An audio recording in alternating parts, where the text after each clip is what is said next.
24শে September 2007 ভারতীয় ক্রিকেটের জন্য একটা নতুন যুগের সূচনা হলো। কেউ কেউ এটাকে ভাগ্য বলতে পারে, অন্যরা এটাকে একটা বিদ্রূপ বলে মনে করতে পারে। কিন্তু ক্রিকেটের পরিপ্রেক্ষিতে এটা এমন কিছু ছিল যা বেশিরভাগ লোকের পক্ষে টি-20 বিশ্বকাপের শুরুতে ভবিষ্যৎবাণী করা সম্ভব না।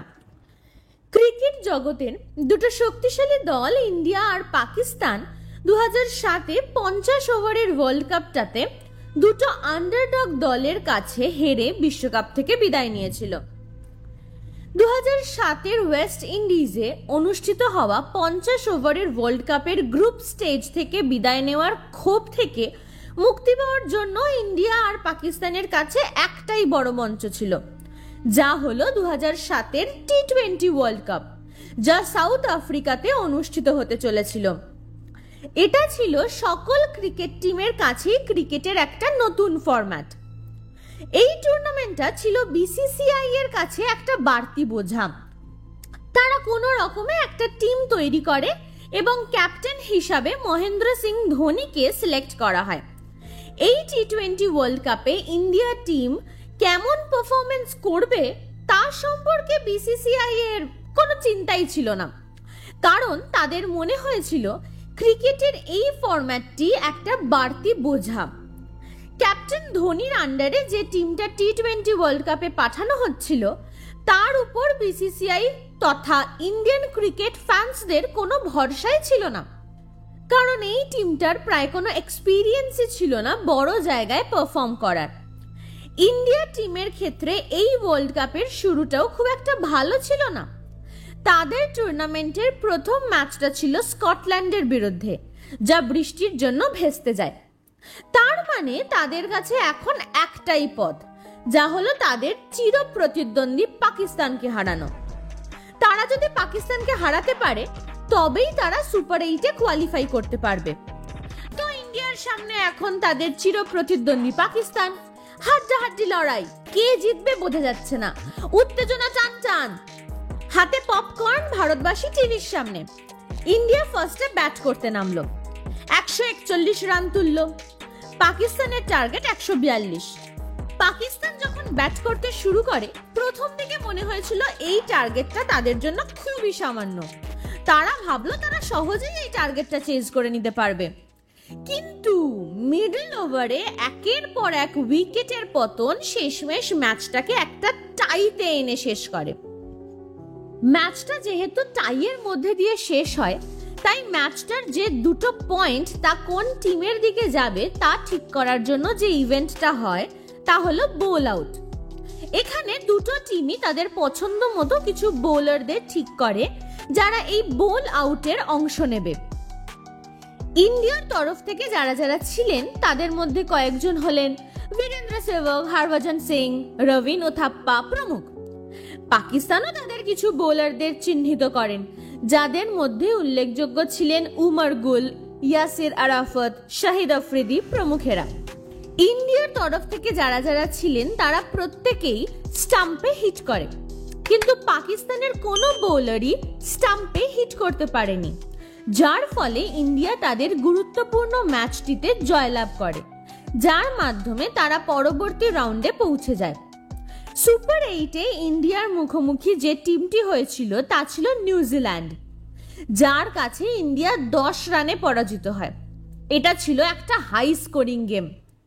ইন্ডিয়ার পরবর্তী ম্যাচটি ছিল ইংল্যান্ডের বিরুদ্ধে, যেখানে যুবরাজ সিং স্টুয়ার্ট ব্রডকে 6 বলে 6টা 6 মারে। মুখের কথা। এটার মাধ্যমে ইন্ডিয়ার স্কোর 20 ওভারে 218 রানে পৌঁছে যায়। টি-20 ক্রিকেটে এই স্কোরটা ছিল একটা হিউজ স্কোর, যেটা চেজ করা ইংল্যান্ড ক্রিকেট টিমের পক্ষে সহজ ছিল না। একজন ব্যাটসম্যানের ক্ষেত্রে ফার্স্ট বোলারকে, এবং তাও আবার গ্রাউন্ডের সমস্ত দিকে 6 মারা একরকম, আর ডু অর ডাই ম্যাচে সেই সেম পারফরমেন্স দেওয়া আরেক রকম। স্বাভাবিকভাবে ইংল্যান্ড সেই টার্গেটটি চেজ করতে পারে না, ফলে ইন্ডিয়া পরবর্তী রাউন্ডে পৌঁছে যায় ও ইংল্যান্ড এলিমিনেট হয়ে যায়। ইন্ডিয়া তার পরবর্তী ম্যাচে যার মুখোমুখি হতে চলেছিল সেটা হলো ইনফর্ম সাউথ আফ্রিকা। এটাও ছিল ইন্ডিয়ার দিক থেকে একটা মাস্ট উইন গেম, যা আবার হোস্ট নেশনের বিরুদ্ধে। ইন্ডিয়া সাউথ আফ্রিকার বিরুদ্ধে ম্যাচটিতে 153 রান তোলে, যা ছিল টি-20 ক্রিকেটের দিক দিয়ে একটা অ্যাভারেজ স্কোর। সাউথ আফ্রিকা শুরুটা ভালো করেছিল, কিন্তু ইন্ডিয়ার তরফ থেকে কিছু অসাধারণ ফিল্ডিং সাউথ আফ্রিকাকে তাদের সেই মোমেন্টাম ধরে রাখতে বাধা দেয়। এই ম্যাচেই স্লিপে থাকা দীনেশ কার্তিকের একটি উড়ন্ত ক্যাচ ম্যাচটির মোড় ঘুরিয়ে দিয়েছিল এবং এতে তাদের ব্যাটিং অর্ডার স্বাভাবিকভাবেই ডগমগিয়ে যায়। তারা 20 ওভারে 9 উইকেট হারিয়ে মাত্র 116 রান তোলে। এর ফলে ইন্ডিয়া টি-20 ক্রিকেটের যাকে বিগ গান বলা হয় সেই সাউথ আফ্রিকা টিমকে এলিমিনেট করলো। সাউথ আফ্রিকাকে হারানোর পর ইন্ডিয়া সেমিফাইনালে যে টিমটির মুখোমুখি হয় সেটা ছিল 2007-এর ওডিআই চ্যাম্পিয়ন অস্ট্রেলিয়া। বেশিরভাগ ইন্ডিয়ান ক্রিকেট ফ্যানরাই ধরে নিয়েছিল যে অস্ট্রেলিয়ার কাছে হেরেই বোধহয় ইন্ডিয়ার এই টি-20 ওয়ার্ল্ড কাপের যাত্রা শেষ হবে। অস্ট্রেলিয়ার বিরুদ্ধে ম্যাচটিতে ইন্ডিয়া স্কোরবোর্ডে 183 রান তোলে। অস্ট্রেলিয়ার তরফ থেকে ম্যাথিউ হেইডেন শুরুটা ভালোই করেছিল, কিন্তু পরপর কয়েকটা উইকেট পড়ে যাওয়ায় অস্ট্রেলিয়ার পক্ষে সেই টার্গেটটা রিচ করা কঠিন হয়ে পড়ে এবং সেই ইয়াং ইন্ডিয়ান টিম টুর্নামেন্টের সব থেকে জায়ান্ট টিম অস্ট্রেলিয়াকে টি-20 ওয়ার্ল্ড কাপ থেকে এলিমিনেট করে। এবার আসা যাক টুর্নামেন্টের শেষ ম্যাচে। ফাইনালে ইন্ডিয়ার উল্টো দিকে যে টিমটি ছিল সেটি হলো পাকিস্তান। ইন্ডিয়া এবং পাকিস্তান এই দুটো টিমই ছিল টুর্নামেন্টের শুরুতে একটি আন্ডারডগ টিম, যারা সমস্ত বাধা অতিক্রম করে ফাইনালে একে অপরের মুখোমুখি হয়। তবে এর মধ্যে অনেক বিতর্ক লুকিয়ে ছিল যে পাকিস্তানের ফাইনালের জার্নি ছিল ইন্ডিয়ার তুলনায় অনেক সহজ। এই ম্যাচটিও ছিল ইন্ডিয়া ও পাকিস্তানের মধ্যে একটা হাড্ডাহাড্ডি লড়াই। ইন্ডিয়া প্রথমে ব্যাট করতে নেমে 157 রান তোলে, যেখানে গৌতম গম্ভীরের একটি হাফ সেঞ্চুরি এবং রোহিত শর্মার একটা ফিনিশিং নক ছিল ম্যাচ চেঞ্জিং মোমেন্টস। পাকিস্তানের দিক থেকেও শুরুটা ভালোই ছিল, কিন্তু মিডল ইনিংসে তারা একের পর এক উইকেট হারাতে শুরু করে। ম্যাচের সব প্রেসার চলে আসে পাকিস্তানের ব্যাটসম্যান মিসবাহ উল হকের উপর। একটা সময় এই মিসবাই মাঠের সমস্ত দিকে 6 মেরে ম্যাচটিকে প্রায়ই পাকিস্তানের দিকে ঘুরিয়ে দিয়েছিল, কিন্তু আবার উইকেটের পতন পাকিস্তানের রান চেজে বাধা হয়ে দাঁড়ায়। মিসবাহ উল্টো দিক থেকে একের পর এক তার পার্টনারকে হারাতে থাকে। ফাইনাল ওভারে পাকিস্তানের জেতার জন্য 13 রানের দরকার ছিল। ইন্ডিয়ার তরফ থেকে ফাইনাল ওভার বোল করতে আসে যোগিন্দর শর্মা। ওভারের শুরুটা যোগিন্দর শর্মার খুব একটা ভালো ছিল না। ওভারের সেকেন্ড বলে মিসবাহ যোগিন্দর শর্মাকে একটা 6 মারে, যার ফলে পাকিস্তানের আর দরকার 4 বলে মাত্র 6 রান। পরবর্তী বলে মিসবাহ শর্ট ফাইন লেগের উপর দিয়ে একটা স্কুপ মারতে যায়, যেটা শ্রীশান্তের হাতে গিয়ে পড়ে এবং মিসবাহ আউট হয়ে যায়। এই দৃশ্যটি আজও ইন্ডিয়ান ক্রিকেট ফ্যানের কাছে চিরস্মরণীয় হয়ে আছে। পাকিস্তান 152 রানে বোল্ড আউট হয়ে যায় আর ইন্ডিয়া 2007-এ টি-20 ওয়ার্ল্ড কাপটি জয়লাভ করে। এই টিমে ইন্ডিয়ার কোনো বড় বড় প্লেয়ার ছিল না। ছিল না সচিন তেন্ডুলকর, ছিল না সৌরভ গাঙ্গুলি, ছিল না রাহুল দ্রাবিড়, ছিল না জাহির খানের মতন খেলোয়াড়রা। ইন্ডিয়ার এই টিমটি গড়ে উঠেছিল একজন ইয়াং ক্যাপ্টেনের উপর বেস করে। তারা যে কাজটা করেছিল তা ইন্ডিয়ার কোনো ক্রিকেট ফ্যানই হয়তো তাদের স্বপ্নেও ভাবতে পারেনি।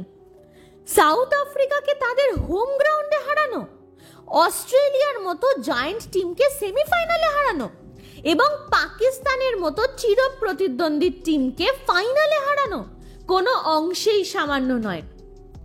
অনেকের কাছে এটা অনেকটা রূপকথার গল্পের মতো। 2007-এর এই টি-20 ওয়ার্ল্ড কাপটি ইন্ডিয়ান ক্রিকেটের উপর একটা গভীর প্রভাব ফেলেছিল। এরপরেই মহেন্দ্র সিং ধোনিকে ইন্ডিয়া টিমের ওডিআই ক্যাপ্টেন বানানো হয়। তার নেতৃত্বেই ইন্ডিয়া অস্ট্রেলিয়াতে সিবি সিরিজ জয় করে। হরভজন সিং এবং রোহিত শর্মার মতো ইয়াংস্টাররাও এই ওয়ার্ল্ড কাপের পর তাদের পারফরম্যান্স উন্নত করার সুযোগ পায়। বিসিসিআই ইন্ডিয়ান ক্রিকেট টিমের উপর টি-20 ফরম্যাটের প্রভাবটা বুঝতে পারে এবং তারা ইন্ডিয়ান প্রিমিয়ার লিগের সূচনা করে, যেটা ছিল সম্পূর্ণ একটা টি-20 ফরম্যাটের খেলা। 2007-এর টি-20 ওয়ার্ল্ড কাপের শুরুতে কেউই ইন্ডিয়ান টিমের উপর ভরসা রাখেনি, তবুও তারা ওয়ার্ল্ড কাপ জিতে ফেরে। এর থেকেই প্রমাণিত হয় যে জীবনে যদি কেউ আমাদের উৎসাহ নাও দেয়, তাহলেও নিজেদেরকেই নিজেদের উৎসাহ দিতে হবে। কেউ যদি ভরসা নাও রাখে, নিজেকে ভরসা রাখতে হবে। সবাই হাল ছেড়ে দিলেও নিজে হাল ছাড়লে চলবে না, লড়ে যেতে হবে। জিত নিশ্চিত, একদিন না একদিন ঠিক হবে।